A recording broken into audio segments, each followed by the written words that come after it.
Hey guys, what's new? Welcome to Devon.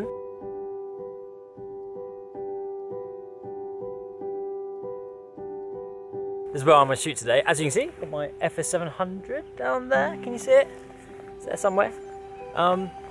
Yeah, this is what I'm on the shoot today. So I love it here. It's one of my favourite clients. It's just one of the most beautiful places that you can film, and that's why I shoot everything on the FS700 out here. Shoot it in log, make it real nice and flat, slow motion. First chance to use my 100mm macro, so very excited. Now, I'm desperate to buy like an A7R III or maybe the A7S III when that comes out, but you don't need to if you can't afford it. I'm going to go in a second because I've got a shoot to do, but I'm going to pick this up. All right, I'll see you back in the office. Well, that was a long old trip. So I have been to Portsmouth, to Bristol, to Snowdonia, to Devon, to Portsmouth, and finally back in London in like 4 or 5 days. I'm exhausted, but that doesn't matter. I've got a vlog to make, and today I'm going to be talking about cameras, so play that intro.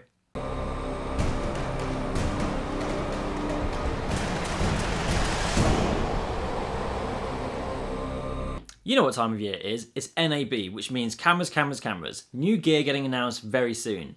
But 2018, we've already had a lot of cameras announced. We've had the A7 III, we've had the Fujifilm X-H1, we've had the Canon M50. So both Canon and Fujifilm trying to get in the mirrorless market that Sony are smashing.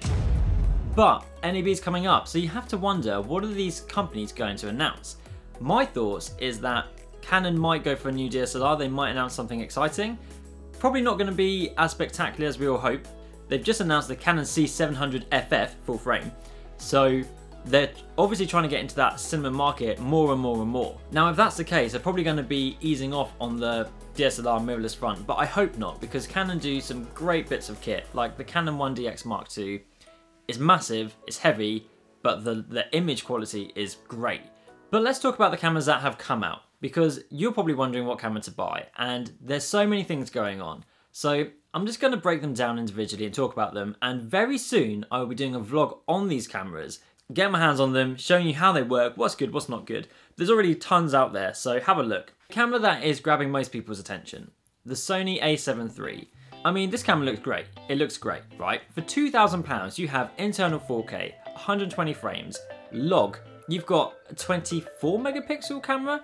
I mean, that is exceptional to have all that.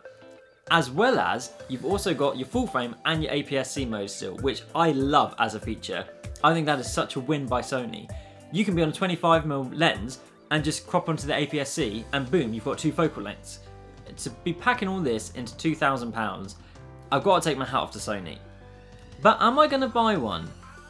I'm not sure, and for this reason. If you don't know what aliasing and moire is, I'm going to explain it to you. So, you know when you're looking at a building and you've got the edges of the building, but you notice they're like shaking a bit, and either when you move the camera or even just still, they've got these weird little squiggly lines going down them. That's aliasing and moire. That is not a good thing for a camera to be doing, but here's why it happens. So if a camera is trying to do a lot of these slow motion features, 4K features, with a high megapixel count, it struggles, which is why the A7R range has had this issue and why the A7 III has this issue, as well as the A7 II. That combination of the 4K, the slow motion, the high megapixel count is causing this feature. And I'm noticing it a lot on the A7 III. On all the videos you can see it. That puts me off because it's not just buildings and things, it's when people wear lined shirts. And if you're doing an interview, that's going to be an issue. Now, it depends what you're going to get a camera for. For me, I have my FS700 for corporate work. That's what it's there for. That's why it's the first camera I bought, because I needed something that would bring the money in when I went freelance. So, you know, it's got internal NDs, it does 200 frames per second, it's got XLR inputs, it shoots log. Add on a Shogun to this and you've got 2K raw output. I mean, it's phenomenal. And for the price point, I got this for £1,600. But it's massive, it's huge, it's heavy, it's awkward. Like packing that in my camera bag takes up half the bag. So that's not the best camera for everything, okay? Which is why I also have my RX100 Mark III. This is quite old now. I got this for like £400, I don't know, like 2-3 years ago. But there's now a 4 and a 5 out, and they do some wicked things. This is great for so many things, just like on a little holiday, because look how small that is. I mean, that is That is exceptionally small. Like, I can't actually begin to demonstrate how small that is. It's the same, where's my phone? Lengthwise, it's smaller than my phone, you know? Like, it is an exceptional camera. That's why I use this thing for travel, because it doesn't draw attention to myself. It is tiny. It is so useful just to have in my pocket. It's not heavy, it doesn't bother me, it doesn't bother other people. It can do 120 frames, only up to 720p, but it can do it. It takes lovely images, lovely stills, and it's tiny. That is the best feature about this. And it's also got a flip screen, so if I want to do a vlog, I can. You know, I just hold it there. The problem with this, the main problem, it hasn't got an audio input, which is massive if you want to be doing it for work reasons. You know, you can't trust the onboard mic here. And, you know, it's got a flash, which, like, I never use. There's no point having that. But as a little go-to for travel, I highly recommend that. But again, that's not one camera that does everything. You probably want one of these, a DSLR or mirrorless, but you don't want this one. So I got this about 8 years ago, and it is awful. I hate this camera so much. I've been doing my vlogs on it, and I'm gonna stop because I hate the colors of it. I hate the lack of autofocus, the lack of ISO range. I just think it's terrible. But when I bought it, it was great. It had a flip screen, which I love. I love a flip screen. You can see it wherever you are. And, you know, it does 1080p to 30 frames. That's it. Then you drop into 720p.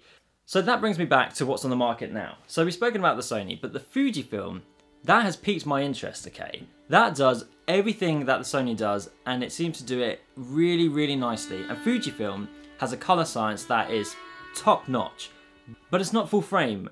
And I've never owned a full frame camera. The crop on that is 1.6, the crop on the DSLR is 1.6, the crop on this is 1.6, 1.4, something like that.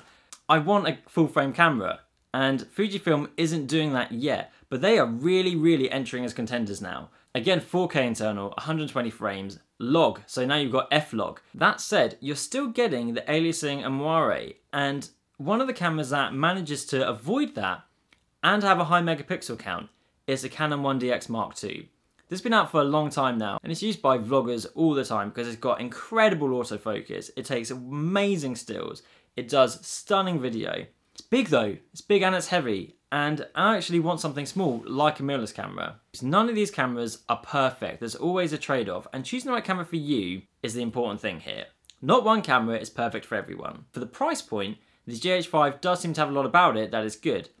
I'm not going to tell you to get one until I've tried one myself because I don't want to recommend something I've not used. So really today's vlog is just me telling you that there's no one camera for everyone. Everyone's got a different need. If you're doing lots of corporate work, you might want a large camera that has XLRs. If you're only doing narrative work, maybe you want to be considering the Ursa. The Blackmagic color science is fantastic. The usability of Blackmagic is pretty poor, but they're getting better and better and better and better. And it's very sharp, it's really nice. But I'm never going to use that for my corporate work. So balance is everything. I've probably not answered any questions there, but my goal is to tell you that if that's the camera for you, there's no shame there. If that's the camera for you, happy days. If it's a massive camera like that, fine. Just buy what's right for you and don't let other people judge you. People take the piss out of me for this all the time. They think that can't be a proper camera. But that film I put up from Sony was all shot on this or the Mavic Pro, or that one headcam shot. It's not about the camera, it's about what you do with the camera. Watch this space because in a few weeks I will have my hands on the GH5S and I am very excited to see what it can do. I'm also going to be trying to get my hands on the A7 III and the Fujifilm very soon. Tune in on Monday for a whole feature about the Mavic. Alright guys, I'll see you Monday.